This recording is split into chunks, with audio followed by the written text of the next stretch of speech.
Apa yang membuat anak-anak usia masih belia punya insting membunuh? Nah, itu dia tuh. Itu dia, tidak hanya memiliki insting, tapi juga bahkan melakukannya. Itu yang kemudian kita kecam bersama ya. Kita coba nanti akan gali hal ini, Vi. Pertanyaan Anda mungkin tidak bisa dijawab oleh saya. Iya, betul. Kita akan coba tanyakan langsung nanti kepada psikolog anak dan Sudah juga hadir remaja. kita Sudah hadir depan kita langsung undang saja. Ada Mbak Vera Ita Selamat pagi, Mbak Vera. Apa Hadi kabar? Wijoyo. Selamat pagi, Mbak. Pagi-pagi Mbak Vera Silahkan, undang studio kabar loh. sehat, Mbak? Iya, sehat. Monggo, silakan, Mbak.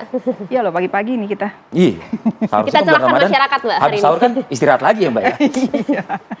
Dan juga Oke. Mbak, sudah terhubung bersama kami melalui sambungan Zoom. Ini ada Pak Adrianto. Pak Adrianto ini merupakan ayah korban Dari tragedi yang terjadi di wilayah Sukabumi ya, yang kemudian dinyatakan meninggal dunia. Sudah bergabung ya? Selamat pagi, Pak Adrianto. Selamat pagi, Mbak. Ya. Pak Terima Adrianto, kasih, kita Pak berduka Adri. cita yang sedalam-dalamnya Pak ya dari peristiwa yang terjadi. Berapa lama Pak anak ini atau putra Anda ini menjalani perawatan Pak?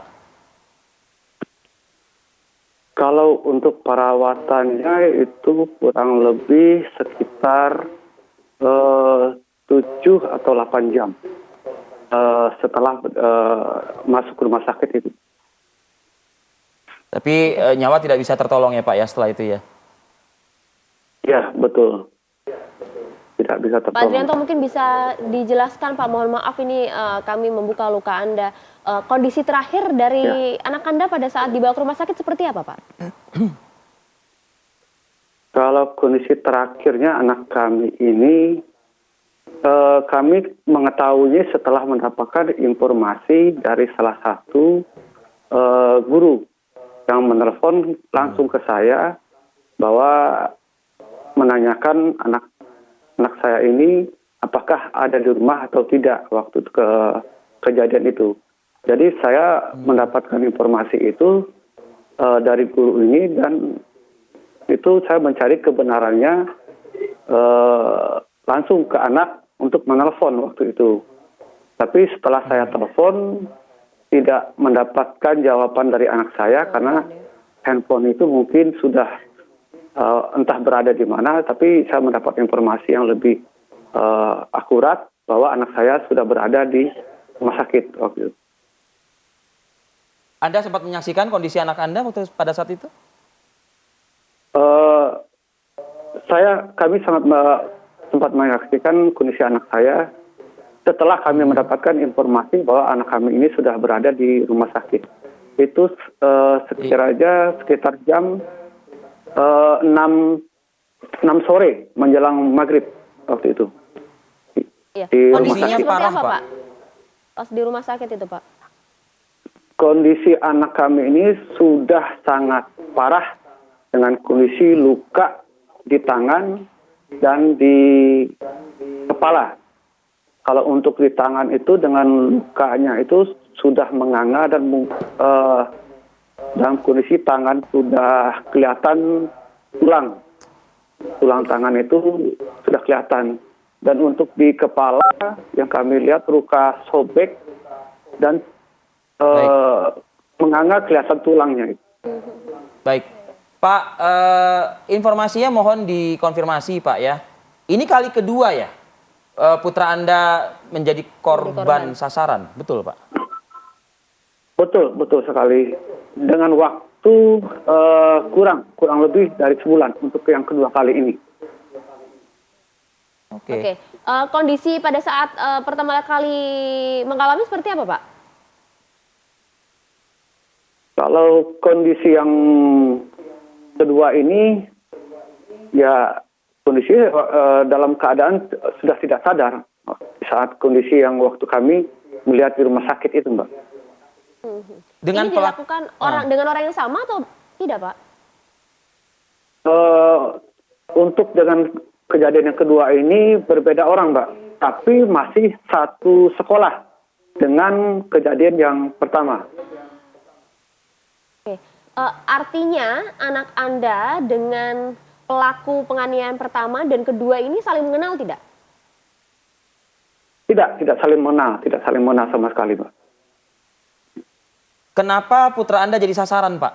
Apakah memang ada masalah? tawuran lah, sebutlah Anda seperti dapat itu. informasi? Yang kami dapat informasi di saat ini, kalau permasalahan pribadi mereka tidak saling mengenal. Tapi dari informasi yang kami dapat saat ini, ada mungkin yang diduga menurut kami secara saat ini ada kemungkinan ada kaitan dengan permasalahan yang dari pertama. Itu baru dugaan kami sementara sebagai pihak keluarga. Iya. Apakah mungkin juga almarhum sempat juga mungkin terlibat, Pak? Mohon maaf sebelumnya dengan aksi tawuran ini, gitu. Kalau almarhum tidak terlibat, Pak. Jadi sewaktu dia keluar dari rumah itu, dia izin dan saya mengetahui dia pergi untuk izin mengerjakan tugas kelompok yang dia sempat ketinggalan selama waktu kejadian kasus yang pertama. Ya, dan kedua mau mengambil sesuatu barang yang dia punya. Waktu itu dia izin ke saya itu mengambil sweater, izinnya ke saya. Sekalian mengambil sweater, gitu. Izin ke saya waktu itu. Izin Pak, artinya memang ini perlu dikonfirmasi sekali lagi biar tidak ada informasi yang simpang siur. Anak Anda ini tidak pernah sekalipun terlibat dengan aksi tawuran, tawuran sama sekali ya Pak ya? Iya, untuk saat ini informasi yang kami dapat seperti itu. Baik, kita tahan dulu informasi dari Bapak, Pak. Kita di studio juga sudah ada Mbak Vera ini, seorang psikolog anak dan juga remaja. Mbak Vera, pelaku sudah berhasil diamankan oleh pihak kepolisian. 3 orang, statusnya pelajar, Mbak. Ya. Dan pada saat kejadian yang kemudian berujung dengan meninggalnya korban ini, dilakukan juga live ya di media sosial gitu, Mbak. Ini apa sih, Mbak, yang sedang terjadi? Maksudnya apa gitu loh, Mbak?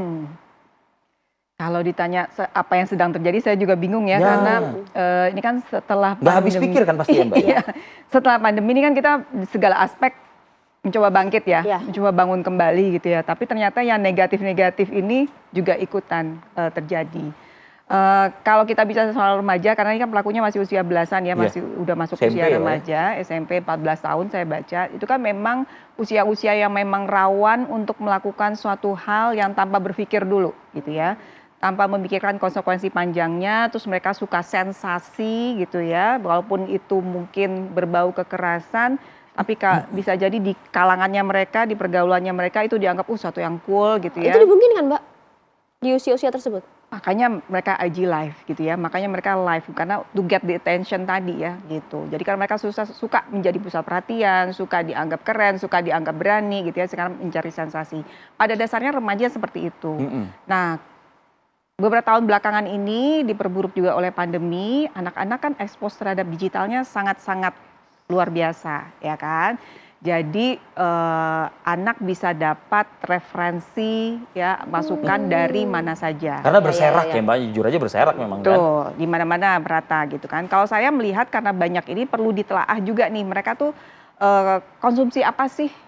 Tontonannya seperti apa sih gitu ya?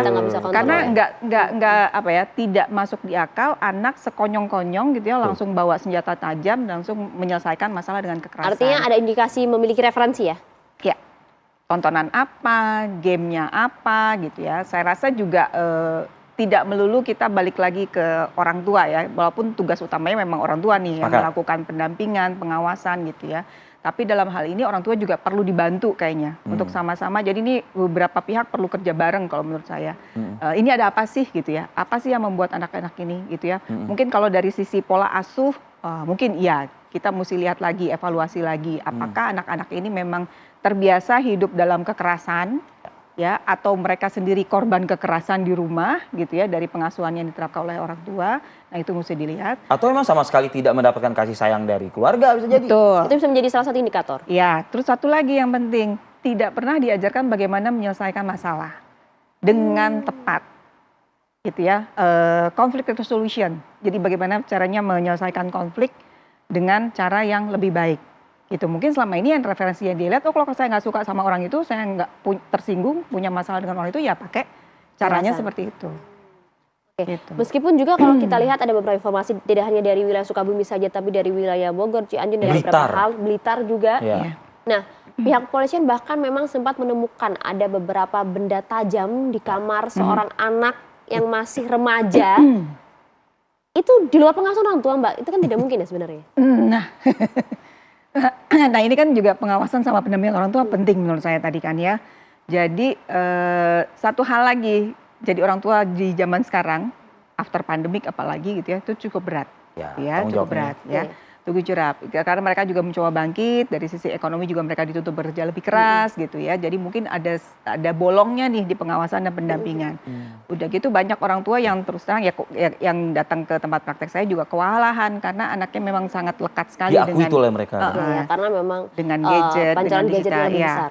Nah, yang kita tahu kan game-game yang sekarang lagi tren itu kan memang berbau kekerasan semua. Banget. Gitu. Itu ya, Mbak, ya. Dimana misalnya dia salah satu game yang saya tahu itu ya dia bisa Yang gambarnya kotak-kotak itu loh, Mbak. aku nggak tahu yang mana. Gitu ya. Nah, itu kan mereka bisa belanja baju, armor, senjata. Nah, Betul, senjata. kalau ini exposure-nya berlebihan, ya, saya nggak bilang anak yang hanya nonton ini terus nanti berlaku seperti ini, tapi ini kan kontribusi multifaktor, gitu ya. Udah pun dia nontonnya begitu, mungkin pengasuhannya nggak pas. Dan tidak ada juga yang membimbingnya bagaimana. Ya, Pengawasan tidak ya. ada pengarahan untuk menyalurkan energi fisiknya kemana, gitu ya. Karena remaja itu kan sebenarnya butuh banyak gerak. Yes. Kemarin pandemi kan ditahan gitu ya. Betul. Mereka butuh banyak. Jadi sekarang gerak, waktu ya. mereka show off gitu ibaratnya ya. Butuh bersosialisasi secara langsung, gitu ya. Nggak hanya mungkin yang kekerasan fisik, tapi kekerasan misalnya lewat texting, itu kan mereka juga banyak tuh sekarang ya, kayak cyberbullying dan sebagainya macamnya itu banyak. Karena anak-anak ini kan sosialisasi secara nyatanya ketemu dengan orang secara langsungnya tuh kurang gitu. Padahal untuk belajar empati, untuk belajar mengenali, oh kayaknya Maria udah mulai nggak suka nih kalau saya ngomong kayak gitu kan ketemu langsung. Mereka belajar cues nonverbal tuh secara langsung, nggak bisa lewat ini. Makanya orang netizen bisa julid banget ya kalau di itu karena nggak ngelihat ketemu langsung orangnya yang seperti apa tuh gitu. Sebetulnya Maria bukan nggak suka banget sama itu. Sama siapa ya? Mbak Maria tuh nggak enak banget sama Mbak Vera, harus motong karena kita harus jeda gitu loh. Nah, itu dia Mbak maksudnya. Nah, jadi mohon maaf ini obrolan kita cukup menarik ya. Nanti kita akan bahas juga seberapa besar pengaruh gitu ya game-game yang saat ini penuh dengan kekerasan secara psikologis kemudian mempengaruhi anak-anak. Usai jeda ya saat lagi.